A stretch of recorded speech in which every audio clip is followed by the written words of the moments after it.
Ďakujeme Milovi Kráľovi za ukážku z textu Oksany Zabuzhko, ktorá už v tejto chvíli sedí pri mne na pódiu Stredoeurópskeho fóra. Pre tých, ktorí ste práve vošli, jedna z najvýznamnejších, ak nie najvýznamnejšia ukrajinská spisovateľka. Budeme rozprávať o situácii na Ukrajine. Pre tých, ktorí ste si zobrali staničky, jednotka je slovenčina, dvojka je angličtina, trojka je nemčina. Rozhovor bude vedený v anglickom jazyku a ďakujeme ešte raz, že ste prišli. Oksana, thank you very much for coming to Bratislava. My pleasure.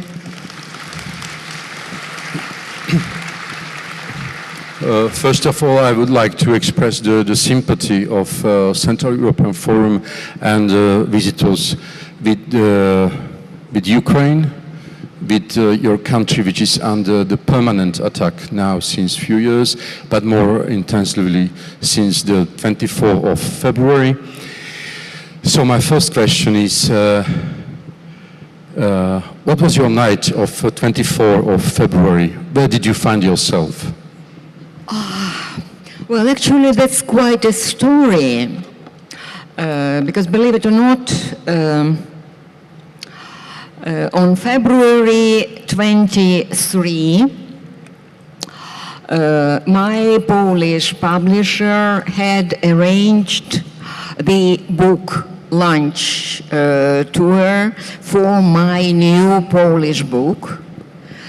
So everything had been very meticulously planned half a year in advance, and on February 23, I did arrive to Warsaw for the book presentation and for 3 days promo visit, having some 18 or 19 interviews designed, along with 2 readings. So I came with carry-on luggage, like, okay, women will understand, like having two readings means 2 dresses, well, some underwear, a little bit of cosmetics, well, and of course, no point to take a laptop with me.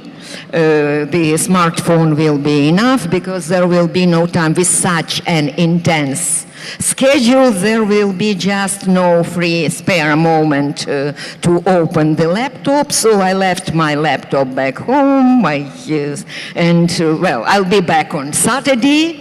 Yes, and so I arrived. I gave the first two or 3 interviews on this afternoon, and then in the morning at 6 o'clock in the morning, I was awakened with a phone call from home, and it sounded, well, the same way.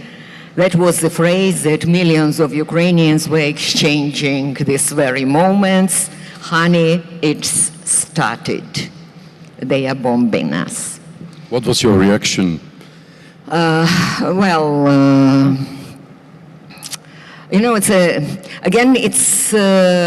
It's like it falls down in all the psychological patterns, because the first reaction was, okay, I have to go home, but again, how can I go home? I came, to be interviewed, and my publishing house immediately started receiving the phone calls from more and more journalists, not only from Poland, but from all around Europe, because everyone was happy, to have now the Ukrainian author who had been, a voice of the country for many years, now here available, and not there, but here, well, capable to answer the questions, very stupid questions, like I remember one of the first phone calls. Could you please tell us, what does Putin want? And I got absolutely hysterical. I started to scream at the guy like he was, like he was, the embodiment of this collective West for me at that moment. I was screaming, well, but he has been saying this many times, what he wants. He wants Ukraine out of the map. He wants Ukrainian people out of the existence, out of this world. I mean, he's been, saying this many times. Why don't you believe him? He even uses this Hitler's expression, the final solution of the Ukrainian question, that the Ukrainian question should be solved. And this, that Russians and Ukrainians are one people. He has been repeating this for years and years. Well, this means that of two people, there should be only one left, and he implies it should be Russian. So you told me a few hours before we started that Russians were thinking about the destruction of Ukraine since the independence of Ukraine and the split and the collapse of Soviet Union.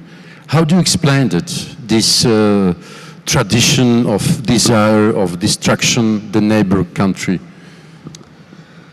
Well, it is not just destruction of neighboring country. It's the technology, the way of being, the way of functioning, which is imminent to the resource empire. Seeing territories, people, as potential resources to be looted, to be grabbed, and consumed somehow. And then the army goes on. So don't lullaby yourself, into the delusion that it is only about the neighboring country. Putin has made his point already quite clearly, that he is interested, at least, in NATO back to the 1997 borders, which means having back the countries of the former Eastern Bloc or the Warsaw Bloc. And this expression, Europe from Lisbon to Vladivostok, when I heard it first, it really gave me chills, because those European politicians who use it, they seem to be completely unaware of the fact where it comes from. And it's actually the Stalinist formula. That's where Stalin wanted to end World War II. That is going, with the Red Army going as far as the Atlantic. So the entire Europe was designed as a zone of Russian influence. And this is actually the target, and these maps, of this, when Putin speaks of this new world order, what he says in mind has been illustrated many times in the mainstream Russian literature in the previous decades. There were these maps of the world which has only 4 colors. The Western Hemisphere goes to the America, to the United States. Then the part of Asia goes to the China. Then Africa and part of Asia is green. It goes to the Arabic world, and the entire Eurasia, from Lisbon to Vladivostok, from Atlantic to Pacific, is the zone of Russian influence. It's on the maps. You know, it's been pictured many times, and that's, you know, this Orwellian version or neo-Orwellian version of the world, how they see it, this Ruski mir, this Russian world, should establish itself on the map of the world. Of course, we all have to become Russians. Oksana, sooner or later. Where does it come from, this terrific imperial eschatological idea of Russian world or Ruski mir? Where does it come from in Russian political thinking and in the military thinking? Well, it's a very archaic concept. It's very archaic empire, you know. It's been trying to get modernized several times, and the communist revolution and the Soviet Union was, well, the most memorable attempt to modernize it somehow, well, to replace this Russian imperialism with some other version of the global world based, you know, on the leftist ideology. Well, but it did not work, as we all know. It did not work either. Well, but basically it's a concept dating back to the pre-modern period. And I'm really sorry to say that it's our forefathers.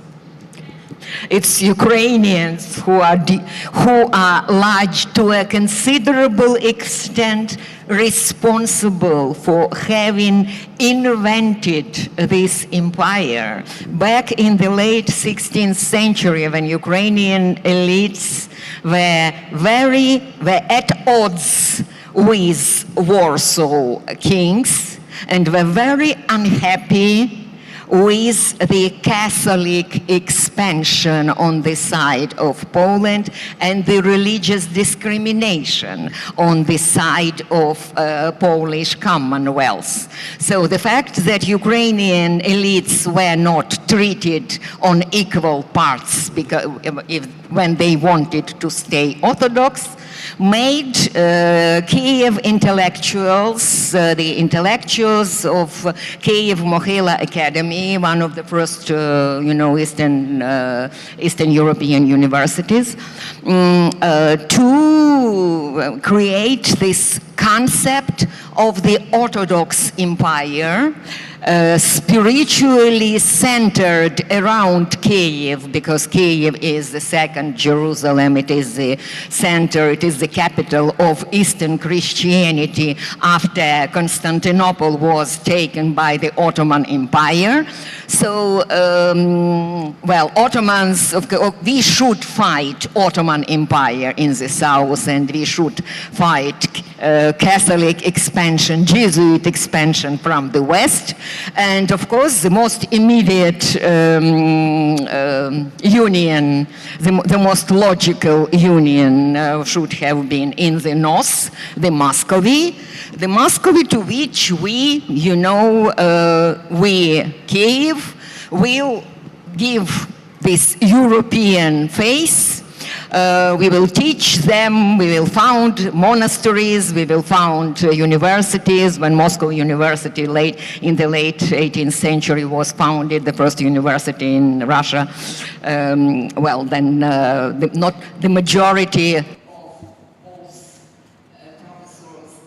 Väčšina profesorov boli Poliaci, ale študenti boli ukrajinskí. Bolo to niečo nové pre Rusko, že tu bola takáto univerzita. Takže pokiaľ ide o century, you know, we've been kind of, along with the Germans, by the way, and with the Dutch, we were creating, you know, this Frankenstein's monster, And I have to say that our elites first benefited from it in a way. Until the end of the 18th century, when the concept had become already outdated, and with the French Revolution completely. So by then, you know, only since early 19th century, Ukraine had turned into this colony of St. Petersburg, but it were Ukrainians, you know, who were the counselors of Peter I and of Catherine II. So I can go on here. You should interrupt me because I can lecture on this subject into infinity. I will, but it's important because there is a part of this imperial Russian desire which was not that known until the last months. It is this archaic discourse which Putin is using now. I mean, they have not invented anything new. These things are they sound absolutely crazy in the 21st century. But it is the language of the 17th century. Is it maybe only the cynical game, isn't it? They're just pretending about this historical glory, reconquest, whatever. They are talking still about some ancient histories, that this land, this monastery, this church was ours, whatever. But anyway, who cares about it? The Russians, are they listening to it? Well, to begin with, it's kind of funny. I don't think it's practical to try to guess what Putin believes, what he does not. I mean, he is the KGB guy, and KGB guys should not be trusted even when it's raining and they tell you that it's raining. So I mean, it is all about power. It is they invent this ideological dressing every other generation, just somehow to justify or legitimize or try to dupe the potential victims, or in this case, the rest of the world, into believing that, that they have reasons justifying, their expansionist politics or their, or extermination wars like they are having, like the one they are now conducting in Ukraine. But basically, it is, I really loved to try to answer your question briefly, as brief as possible.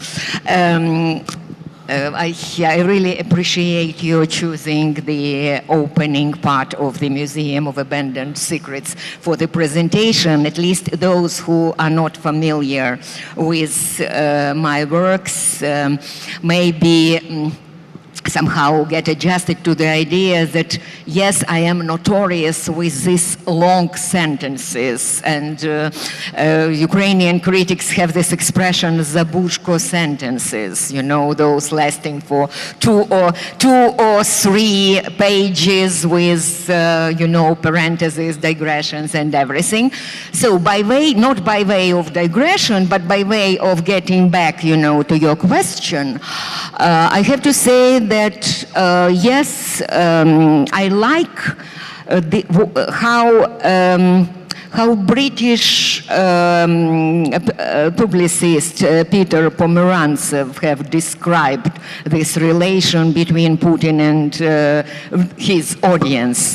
He said that Putin actually is the most successful KGB officer in the entire history of the organization, because he managed to get into his informers the whole country, to turn the whole country into his informers.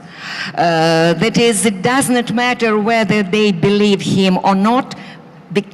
They don't need to believe. They need to obey. the answer that they give, you know, in all these polls, do you support, I'm sure you were seeing many of these, you know, videos like, do you support the special operation? Well, up there, you know, they are smart people, our authorities, they know what they are doing. Now, this is the proper answer, needed from, you know, Russian people, be it in the 21st century, in the 20th century, or the 19th century. You have to be obedient, you have to delegate your choice and your political stature, your, well, anything about this world, to the authorities up there, and you agree to the role of this, you know, little human being who does not know anything, and up there, okay, they are smart people, they know what they are doing. Oksana, even if they kill you. What is the, after the, as we all believe, the defeat of Russia, what will be the new, let's say, map of Central Europe? Because here we are in the Central European Forum. We know already that the western part of Ukraine were very close to us culturally, by the past, by literature. But now we realize that there is a kind of a new Central Eastern Europe, which is traveling more east and east. What does it mean for us, for Slovaks, for Czechs, for, well, Hungarian, maybe we are not going to talk about it now, but what does it mean? Does it mean that the Central Europe will be extended to Ukraine?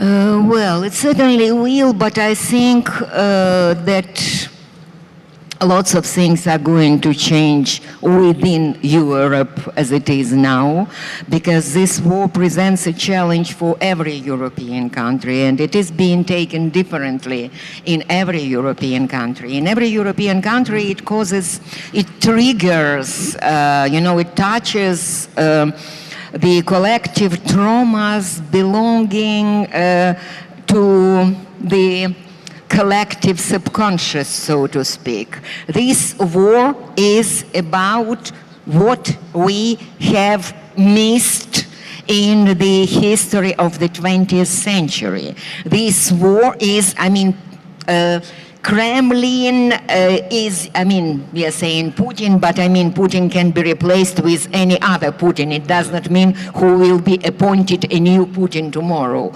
It's not about a personality. It's about, you know, a system and how it works, this system. So it is a challenge for every country identifying herself as the part of the European, that is Western civilization, coming from ancient Greece and coming from ancient policies, and from these, you know, societies which were self-governing and which were getting to agora to discuss things and to agree about their future. So this is what is totally alien to this order of things that Russia tries to impose upon the rest of the world. This, you know, criminal rule and criminal order. It is highly criminalized culture. It is, you know, this global gulag they are going now to project upon the rest of the world with, you know, this, I don't know, alpha male up there and this vertical of power, as they call it, and yes, I mean that's how the system works. And if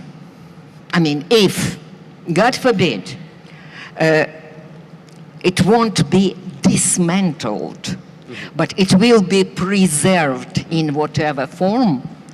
It is like, you know, preserving cancer. And that's why I am saying that we have just entered this period of very profound transformation for the entire civilization. It is, as they say on the air flights, a zone of turbulence. It is the zone of historic turbulence. My only recommendation would be we have to fasten our seat belts.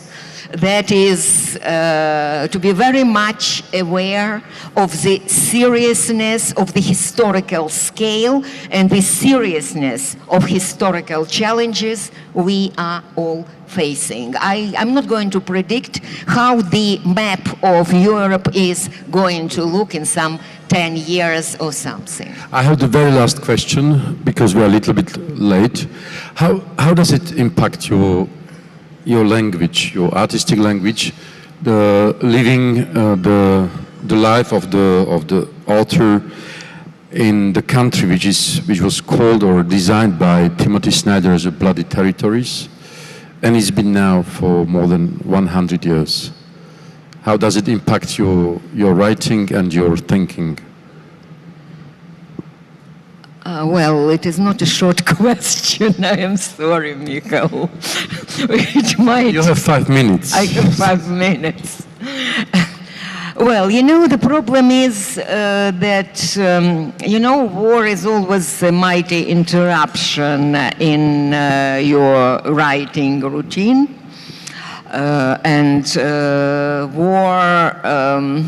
War is not the time for writing, for focusing upon writing novels. Novels are a luxury. To write a novel, you have to be absolutely secure about your future. You have to be sure that those years that you will invest into building this house, because writing a novel is like building a house. So you have to be sure that this house will survive, and there will be people able to read. There will be readers, potential interlocutors in some distant future, that your language is protected, your language will not disappear, your country will not disappear. I mean, many requirements, to be able to do a novel. So I was working on a new novel actually in winter when the invasion started.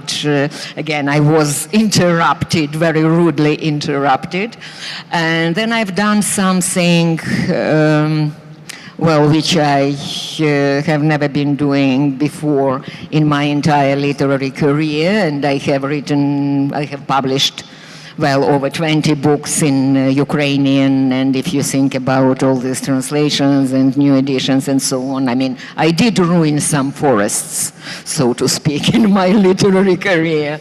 But this is the first book in my life which I have written at the request of the Western publisher, who called me in March. Actually, he called my agent, asking me to do a book-long essay addressed to the Western audience, and meant to explain to the Western audience what the West have missed about cultural and historical contexts of this war in the past 8 years, that is since 2014, when the current war actually started with the annexation of Crimea. So that's what I have done in the meantime, and that was not the book of my choice, but that's part of the reason why I am here, because I have been on the road now since September. well, because traveling from Ukraine is kind of problematic, and I have 11 books appearing in different European countries this fall, so it means I'm just jumping, you know, from one airport to another, from one city to another, so it is a kind of a road movie lasting for 2 months by now, while I'm kind of explaining all this, you know, package of issues, you know, surrounding this war. And I can't say I am happy with this, and I can't say, you know, this is the language which I enjoy developing, but I see it as a kind of conscription, you know, my personal war mobilization. What, as a writer, what you can do for your country when it struggles for its existence and for its freedom in this extermination war. So I think it might be interesting maybe for the future literary critics to see this, you know, professional deformation within the Ukrainian, but it's also very interesting to follow how ordinary language changes in Ukraine on the daily basis. All this humor, jokes, it's extremely jocular language because to survive what Ukrainians have for this, you know, were forced to for these 9 months. I mean, you really have to elaborate a very particular kind of humor, and yes, it is. You know, there is a lot of material for future writers, but first we have to win the war. I hope you will, and I hope that next year